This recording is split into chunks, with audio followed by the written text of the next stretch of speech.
Okay, lots of information. And do keep in mind that as Leanne indicated, during the agency council meetings, we sent all that information to your chapters. And then there are handouts that are provided at the agency council meeting as well. So we will move on to Crownpoint. Crownpoint Baholji, Mrs. Capitan.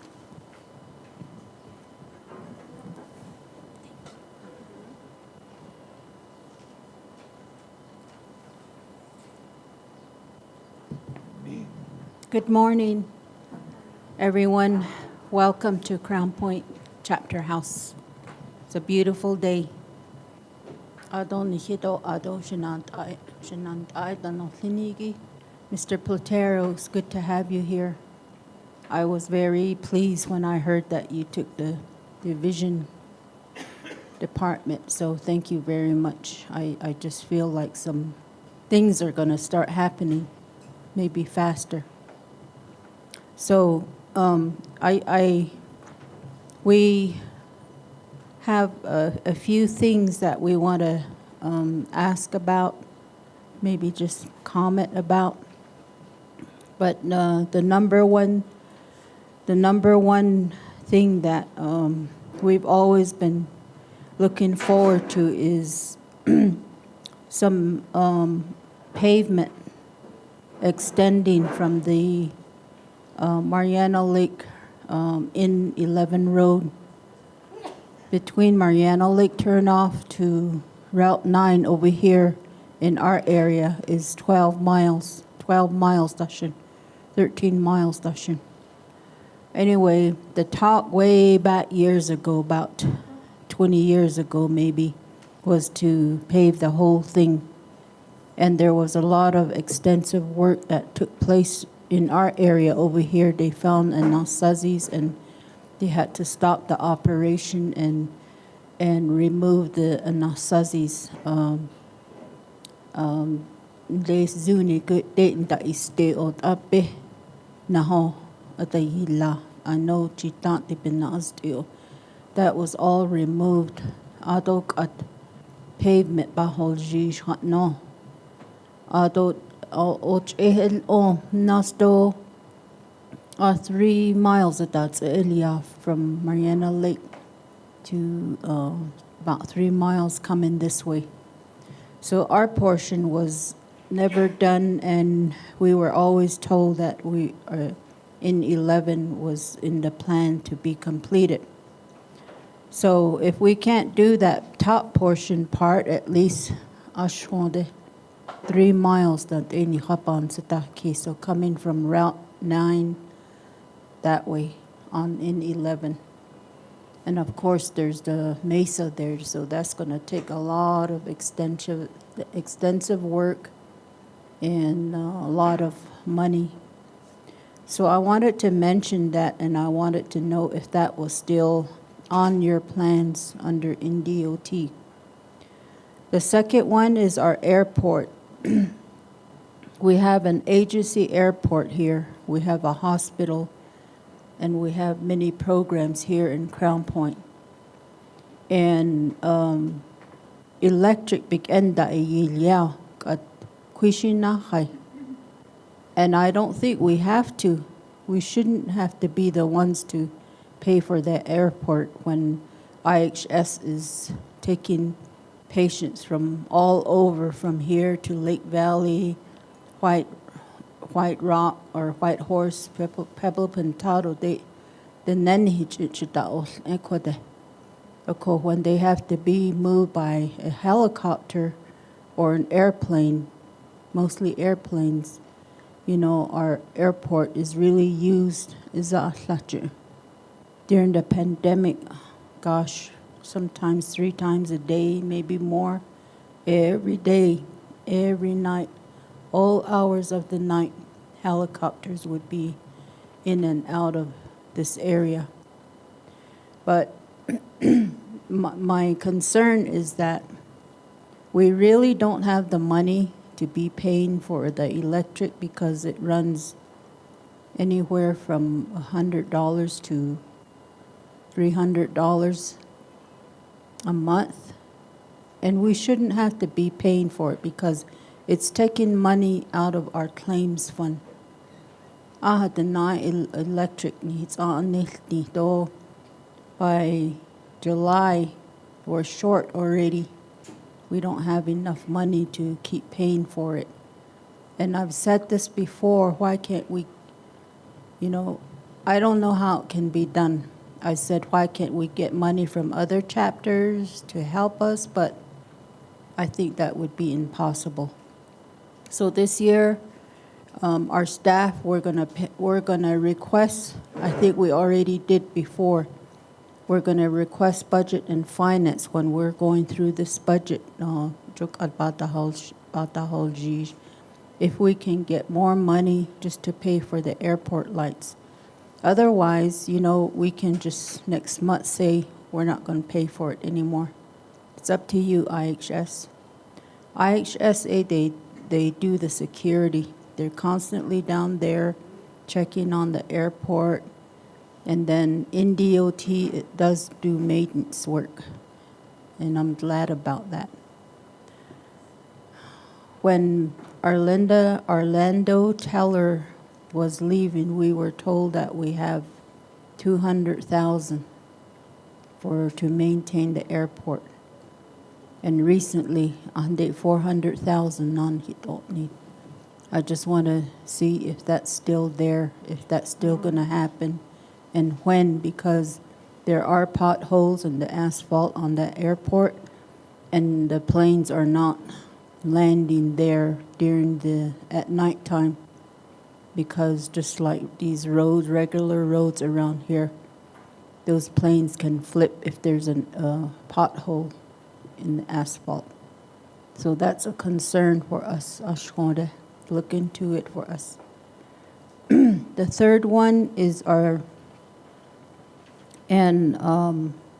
excuse me, Mr. Peterman, but I'm going to talk about the junction lights again. The junction here, Highway 371, this state highway right here, Nihe Kodot Route 9. Okay. Before I even came in, I understand that the state was willing to fix the junction lights and make a better turnout here. And so they did. And they said Navajo Nation will be responsible to maintain the lights. There's 6 tall lights. Kadeya in DOT, I guess they paid for it for several years maybe. But they decided that they don't have the money to pay for it anymore. 4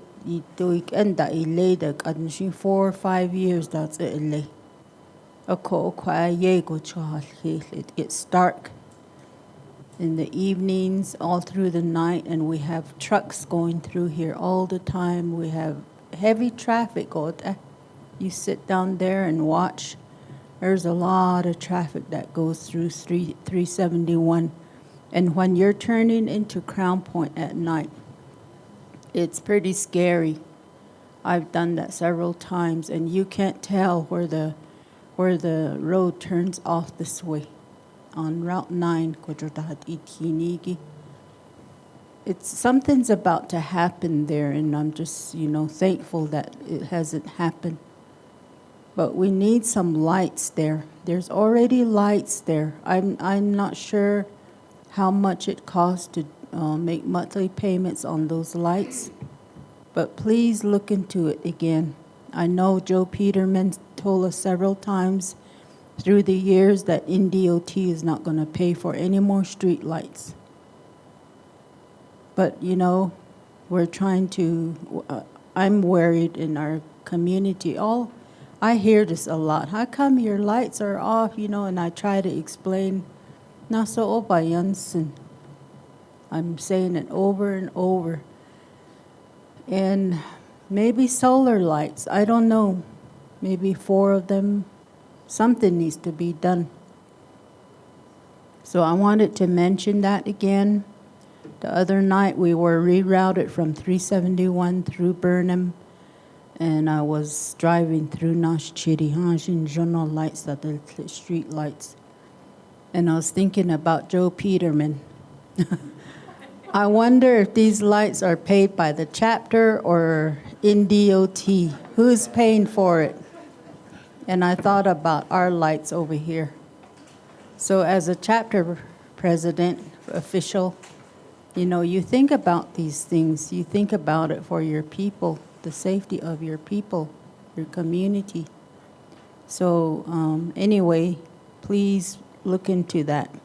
Something needs to be done. If something happens, you know, something like it happened over the weekend on 371.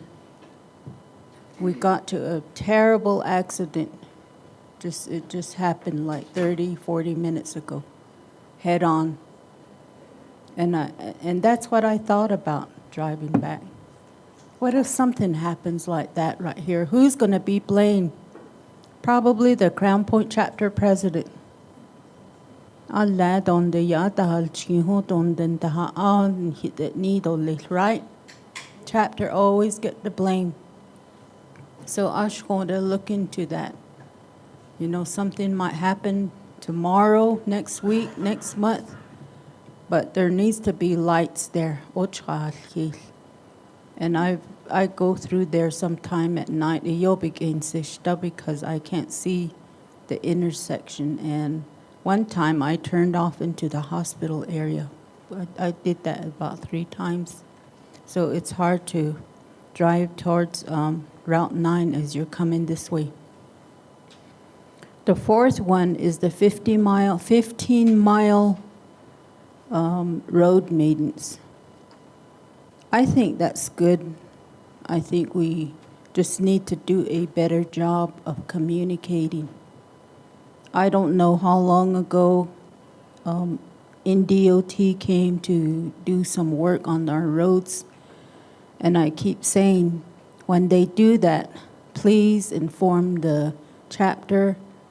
Oh, I was there today. I graded the Nez's road, or I graded the Yazi's road, all those that are already on the list. Just inform us and let us know. It's just a courtesy call to let us know that they've been out here and they graded some roads. Otherwise, when we say we were out there, you know, how are we supposed to know? So that one I've mentioned a few times through the years. And then the other thing is our 17 solar lights. If you all notice, we have solar lights from here, this junction, to the intersection down there. I think we got 17, right, Joe? And we really appreciated the work that was done by Wilson and Company. I think it was Wilson and Company or somebody from Phoenix. Anyway, we wanted to make that a first phase and have like a second and a third phase. We did ask for some more money from New Mexico State because they're the ones that funded these lights. We wanted to do some more because it really gets dark in the evenings, and we have college students that walk around at night. They like to walk to the store, get snacks, and go back to their dorms. And we're trying hard to get the second phase going again. And we didn't get funded again. So we like our solar lights, and I just wanted to mention that. And then I think that's pretty much what I have as far as my comments and is there anything else? We're trying to work on cemetery roads. That's a complicated one because part of it is executive order land, then tribal trust land, and then executive order land again, and then an allotment. We deal with a lot of things here. That cemetery, I'll mention it really quick. That cemetery, for years, we were always told it's tribal trust land, right? we officially withdrew 43 acres to cover the all 1,000 burials that's already there. And then more space this way, make it big, 43 acres. We got it approved after working so hard on it for about 3-4 years. We got it done. And then we got some New Mexico State money to put a fence all around it, then to maintain some roads as well. Last year in March, all of a sudden, BIA came and told us that's not tribal trust land. It's an allotment. And so right now, everything is on hold. We can't spend all our money yet because allotment wants to. The allottee who didn't know that was her land stepped up and said she wants to do a lease or, some kind of an agreement. So that's what we're doing right now. So we deal with stuff like that here. And so I didn't introduce myself. My name is Rita Capitan, and I serve as Crownpoint Chapter President here. Dots ahis idnin shlo. Tia ani bashish chin todich itne dash nale.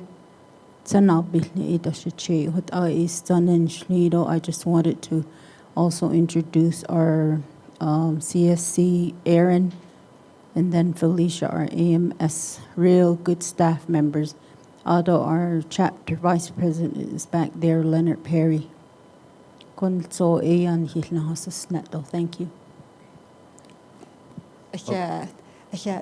Go ahead. Okay, we'll go on ahead and have airports, planning, and maintenance respond. Thank you. Good morning. My name is William Rains. I'm the airport manager. Billagana. Reside over in St. Michael's. So yes, we're well aware about the problems with the airport.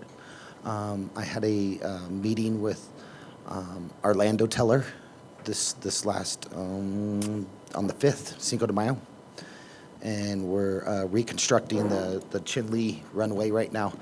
And during our meeting, I told him the need out here. The runway is just bad. I mean, has a whole new reconstruction of not only the runway but also the taxi and the apron. And we had this long meeting, and we talked about the AWAS as well and why planes won't land at night.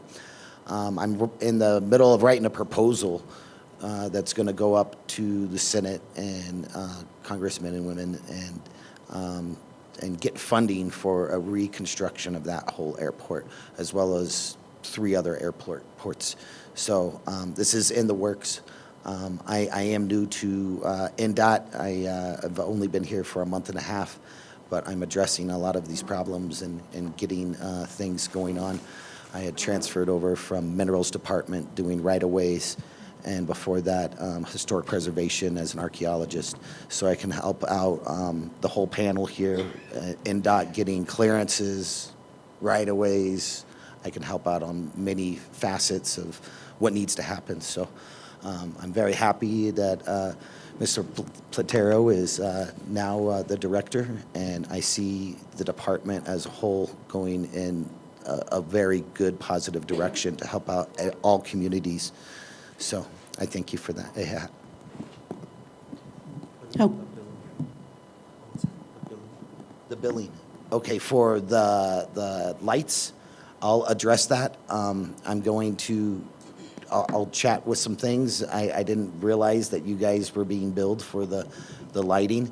So let me look into that. I'll give you guys my card, and we will be in touch regarding that, okay? Thank you.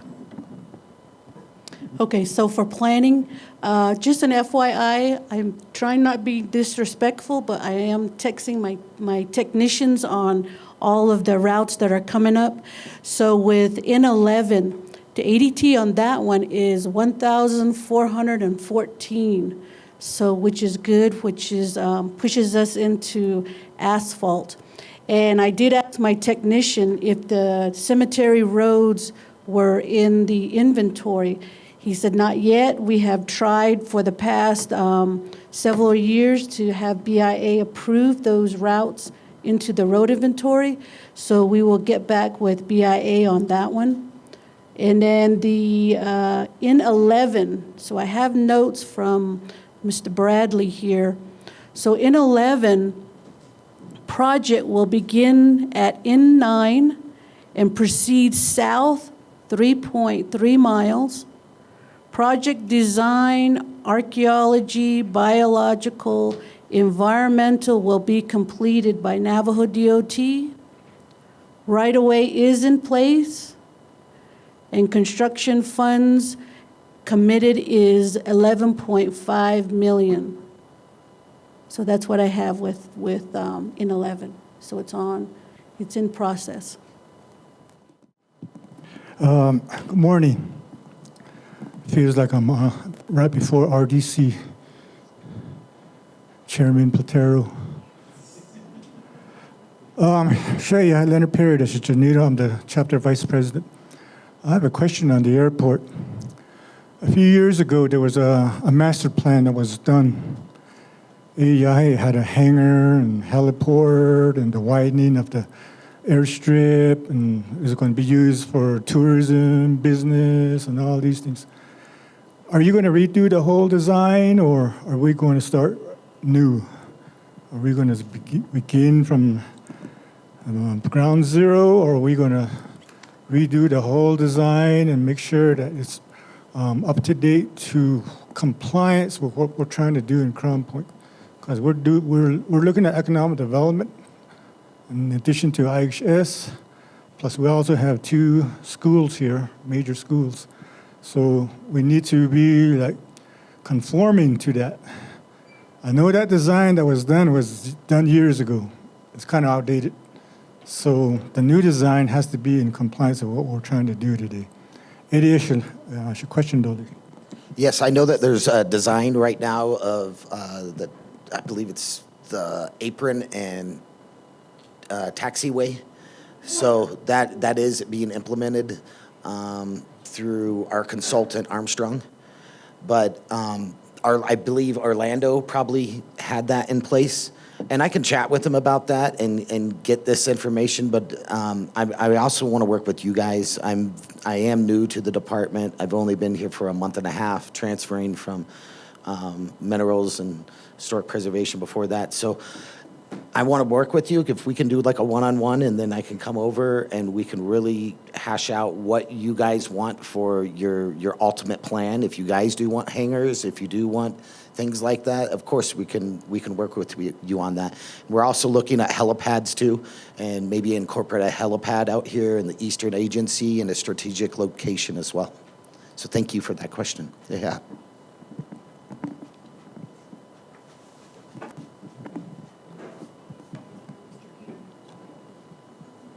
Oh, you already answered.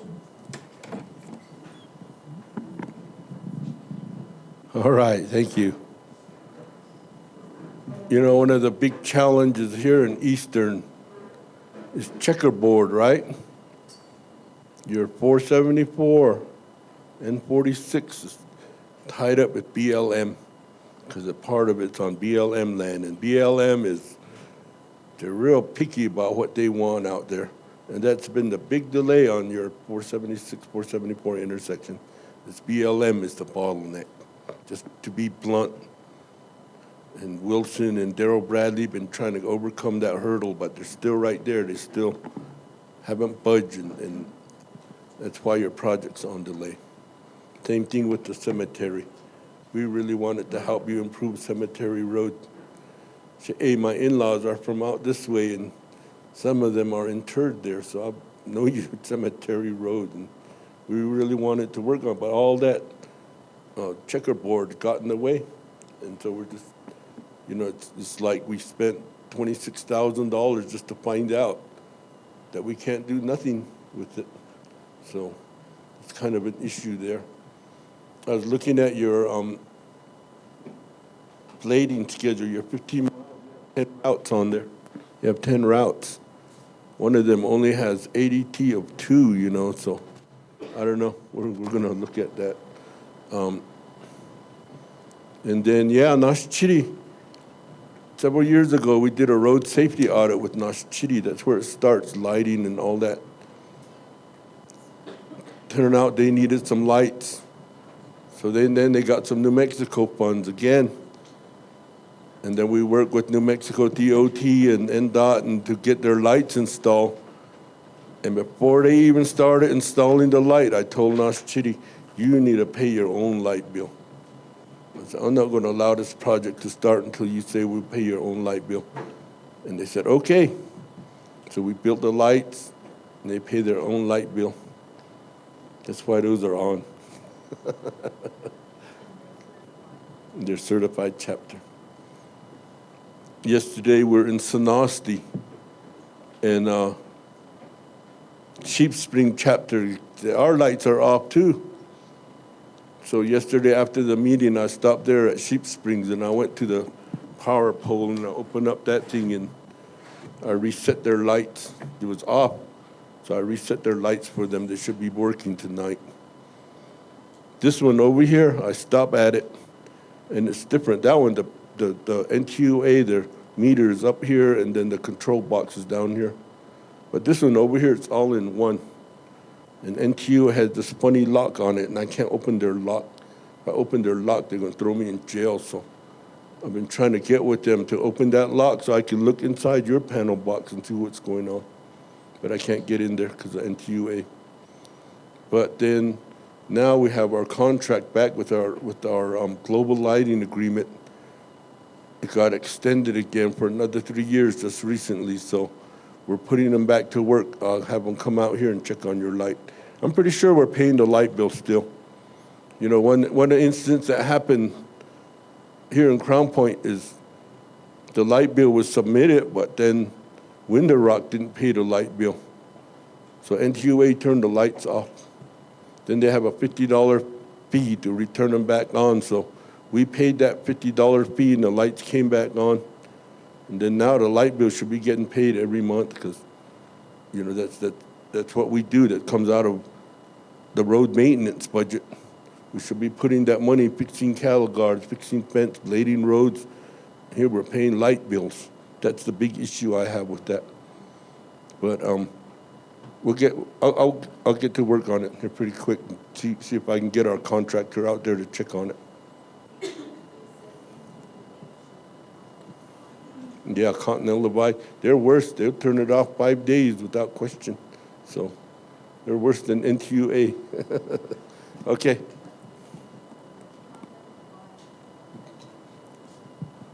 Yes, okay. Yeah, they have their lock on there too. They have these little wire locks that